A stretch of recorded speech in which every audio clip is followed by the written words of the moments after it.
افشاں ایک پہلا منصوبہ اس حکومت کا جس کا فیتہ انہوں نے کاٹا، سنگل نیشنل کریکلم، تمام ملک میں اس کا جو ہے وہ نفاذ بھی ہو گیا. عامر ضیاء کی برسی پر نہیں، آپ نے تمام ملک پہ میرے جو ہے نا وہ آپ نے دھیان نہیں دیا.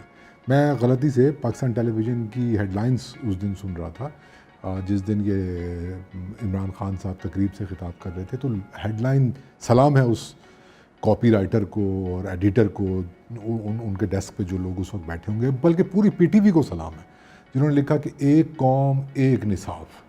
یعنی وہ سندھ کو قوم کا حصہ سمجھتے ہی نہیں ہیں. نہیں، اس پر شفقت محمود صاحب نے کہا ہے کہ ہم کوشش کریں گے اسی سندھ نو بھی ایدے انڈر لے آواں گے.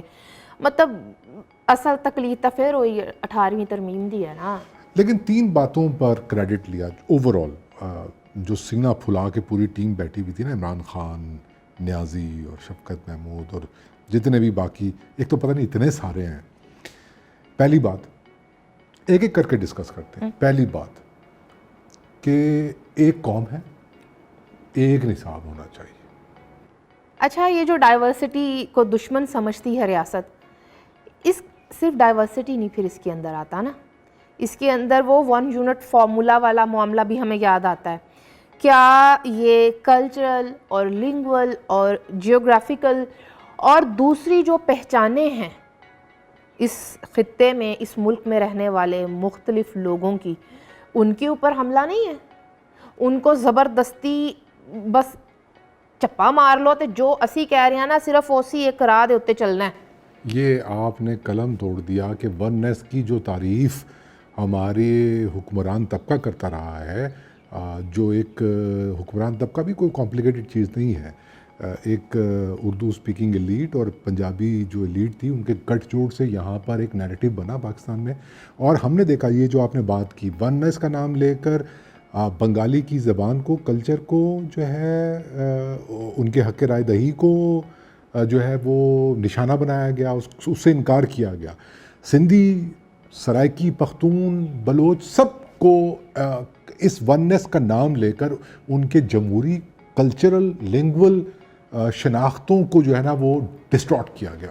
ڈیموکریٹک رائٹس میں کیا آپ کا کلچرل پہچان، علاقائی پہچان اور جو آپ کی اپنی مادری زبان کی پہچان ہے اس کو آپ کہیں نہ کہیں سلب نہیں کر رہے؟ بالکل. اور میں یہ اس پہ انسسٹ کروں گا کہ اگر پاکستان کے ساتھ وفاداری وننس کے اوپر اصرار نہیں ہے، پاکستان کے ساتھ وفادار سب سے زیادہ وہ ہوگا جو پاکستان کے ڈائیورس کلچر کو اور پلورل کلچر کو اور ان کی جو اقلیتیں بستی ہیں، جو لنگول اقلیتیں ہیں، ان کی پروموشن کی بات کرے گا. مضبوط پاکستان کا مطلب ہے مضبوط صوبائی خود مختاری، مضبوط ان قوموں کو بنانا جن کو اب تک جو ہماری مین سٹریم طاقتیں ہیں، اردو اور پنجابی ایلیٹ، ان کے شکنجے سے آزاد کروا کر آپ تو پاکستان مضبوط ہوگا.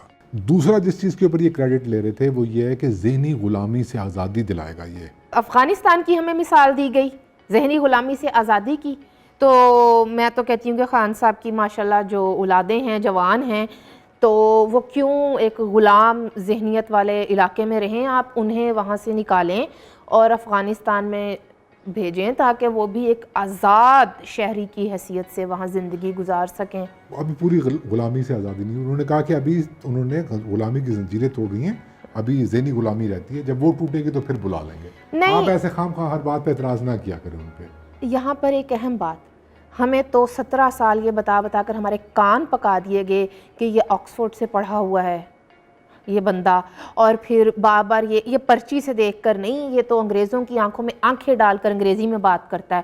اور کل تو میرا خیال ہے تیسرا پوائنٹ کہیں گے آپ، وہ تو نہیں بتانے والے کہ زبان کے ساتھ انہوں نے کہا کہ جب آپ کسی دوسری زبان میں تعلیم حاصل کرتے ہیں تو پھر لباس بھی ویسا پہنتے ہیں، وہی فیشن. پتہ نہیں اب خان صاحب نے فیشن کس چیز کا نام رکھا ہوا ہے اور اسی کلچر کو اپناتے ہیں، تو پھر آپ تو بالکل ہی تو سیدھے رہ جاندے ہو نا. نہیں، یہ تیسرا پوائنٹ نہیں ہے، لیکن بہرحال اس پہ بات کا ہونا ضروری ہے. دیکھیں اس پہ جتنی مرضی گفتگو ہو جائے، لیکن خان صاحب تو انگریزی ہی کا کریڈٹ نہیں لیتے رہے ہیں، لیکن ان کا فین کلب. لیکن دیکھیں کس قدر کنفیوز ہیں یہ لوگ. کس قدر نکمے، نااہل اور اتنی جاہلانہ باتیں ہیں کہ آپ انگریزی چھوڑ دیں گے اور اردو میں پڑھیں گے تو آپ ذہنی غلامی سے آزادی حاصل کر پائیں گے. میرے کہنے کا مطلب یہ ہے کہ اگر انگریزی ایک فارن لینگویج ہے پاکستان کے لیے تو اردو بھی ایک فارن لینگویج ہے. اگر انگریزی کلونلائزیشن ہوئی ہے تو اردو کلونلائزیشن بھی ہوئی ہے پاکستان میں. اگر آپ باقی ذہنی غلامی سے نجات چاہتے ہیں تو سرائکی بولنے والے کو پنجابی سے کی غلامی سے نجات دلوائیں، اردو سے نجات دلوائیں، سندھی کو آپ اردو سے آزاد کر پائیں، پختون کو اس کی زبان میں تعلیم دیں. پہلا تو سوال یہ ہے کہ یہ جو سرکاری اسکولوں میں، بھئی ہم بھی سرکاری اسکولوں سے ہی پڑھ کر یا ایتھے آ کے بہ گئی ہیں، مطلب ایسی دی پنجابی بول دیا. مجھے یہ بتائیں کہ کتنے فیصد سرکاری اسکول ہیں، چاہے وہ پنجاب کے ہوں، چاہے پنجاب میں سرائکی بیلٹ میں رہنے والوں کے ہوں، یا پنجابی اسکولز ہوں، یا جو پشتون جہاں پر استاد پڑھا رہا ہے، یا بلوچ یا سندھی، وہ استاد اپنے اسٹوڈنٹ سے کس زبان میں کمیونیکیٹ کرتا ہے؟ کیا اردو میں کمیونیکیٹ کرتا ہے؟ کیا انگلش میں کمیونیکیٹ کرتا ہے؟ نہیں. سدھی گل ہے جڑی کہ شاید خان صاحب کو نہیں پتا ہونی کہ ہمارا استاد بچے کو زیادہ تر جو ایک مادری زبان ہوتی ہے نا اس علاقے کی، اسی میں کمیونیکیٹ کر رہا ہوتا ہے.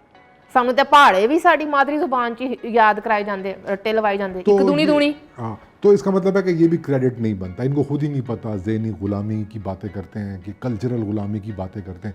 مطلب غلامی در غلامی کا سلسلہ اگر ہے، میں مان بھی لوں اگر یہ بات، تو پھر آپ اپنے اندر اتنی ہمت پیدا کریں نا کہ اس پورے کلونل کلچر کو آپ ڈی کالونائز کریں. ٹھیک ہے، اور ڈی کالونائز کرنے کے لیے آپ کو پھر مادری زبانوں کو عزت دینی ہوگی.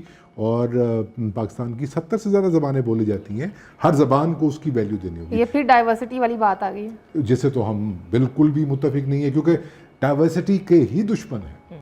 تو دو نعرے، دونوں کھوکھلے نعرے once again single national curriculum کے حوالے سے. تیسرا نعرہ، آپ تیسرا پوائنٹ کی بات کر رہی تھی نا، عمران خان صاحب نے فرمایا کہ طبقاتی کشمکش ختم ہو گئی ہے، اب سب پورے پاکستان کے لیے ایک سلیبس ہے. طبقاتی تقسیم، طبقاتی تقسیم، مطلب کہ یار حد ہے جہالت کی. نہیں، میرا پہلا سوال، پہلا اور آخری سوال، طبقاتی تقسیم کی یہ بات کر رہے ہیں. اگر واقعی انہیں طبقاتی تقسیم اتنی ہی تکلیف دے رہی ہوتی تو پہلے تو مجھے یہ بتائیں کہ بھٹا مزدور کا بچہ جو اسکالرشپ لے رہا تھا اس حکومت نے وہ کیوں بند کی؟ وہ بھٹا مزدور کا بچہ واپس اینٹوں کے بھٹے پر جا کر بیٹھ گیا ہے. آپ مجھے طبقاتی تقسیم بتا رہے ہیں. بلوچستان کے اسٹوڈنٹس کے، بلوچ اسٹوڈنٹس جنہیں پنجاب میں اسکالرشپ ملی، کیونکہ وہاں پر اس طرح سے تعلیمی اداروں کو فلرش نہیں کر سکی ریاست، جو بھی ریزنز رہے ہوں. اگر وہ بچے یہاں آ کر پڑھ رہے تھے، گلگت بلتستان کے بچے یہاں آ کر پڑھ رہے تھے، آئے دہاڑے ان بچوں کو جن کے ہاتھوں میں قلم اور کتاب ہونی چاہیے، وہ بچے آپ کے گورنر ہاؤس کے باہر بھوک ہڑتالوں پر بیٹھے ہوئے ہیں. یہ آپ کو تفاوت بتا رہا ہے کہ یہ کھوکھلے نعرے لگا سکتے ہیں بس. پالیسی، کریکولم پالیسی تو نہیں نہ ہوتا کوئی. کریکولم کو آپ کہہ رہے ہیں کہ اب، اور وہ بھی یہ نہیں کہ آپ کریکولم کو اوپر لے کے جا رہے ہیں، نہیں، سائنٹیفک بنا رہے ہیں. آپ کی ٹوٹل اپروچ، شفقت محمود صاحب کی ٹوٹل اپروچ پاکستان کے نصاب کو مزید ریگریسو بنانا پہلے ہی بہت زیادہ ہے. اس کے اندر سے سائنس ختم کرنا اور نعرے بازی ڈالنا. اب وہ ایک دو دن سے سپیچ آپ ان کے سنیں تو وہ یہ کہہ رہے ہیں کہ سنگل ویلیو سسٹم ہونا چاہیے. تو یہ ایک ویلیو سسٹم اور اقدار کے نام، اقدار یا اقتار، سوری میری اردو بہت کمزور ہے. آپ ابھی پوری طرح ذہنی غلام نہیں. اچھا، تو یعنی کہنے کا مطلب یہ ہے کہ یہ وننس کی جو بات کر رہے ہیں نا، یہ زومبیز تیار کرنے، روبوٹس جو ان کے فیورٹ عمران خان صاحب کی. تو کہنے کا مطلب نیوٹن کو دوپٹہ پہنائیں گے، ہم فزکس، کیمسٹری، بایولوجی میں دینیات پڑھائیں گے، اور پھر ہم مانیں گے نہیں اگر کوئی بات کرے گا تو اس کو ڈرا دیں گے. اور دوسری بات جو کہہ رہے ہیں پرائیویٹ سکولز یا انگلش میڈیم مافیا، تو خان صاحب اگر اپنے ارد گرد نگاہ دوڑا لیں، ان کی کیبنٹ میں بھی ایک دو لوگ ہیں جو پرائیویٹ سکولز کی چینز چلا رہے ہیں. کریڈٹ جاتا ہے سندھ حکومت کو کہ انہوں نے اس ڈریکونین جو انیشیٹو ہے اس گورنمنٹ کا، اس کو رد کیا اور ڈٹ کے کھڑے ہو گئے، کیونکہ ان کو پتہ ہے ڈائیورسٹی کتنی امپورٹنٹ ہے. وہ ڈیموکریسی جانتے ہیں، ان کو پلورلزم کی اہمیت کا پتہ ہے. اور آئی ہوپ کہ پورے پاکستان میں یہ بات پھیلے گی. یہ جو اس حکومت کی یہ جو بدماشی ہے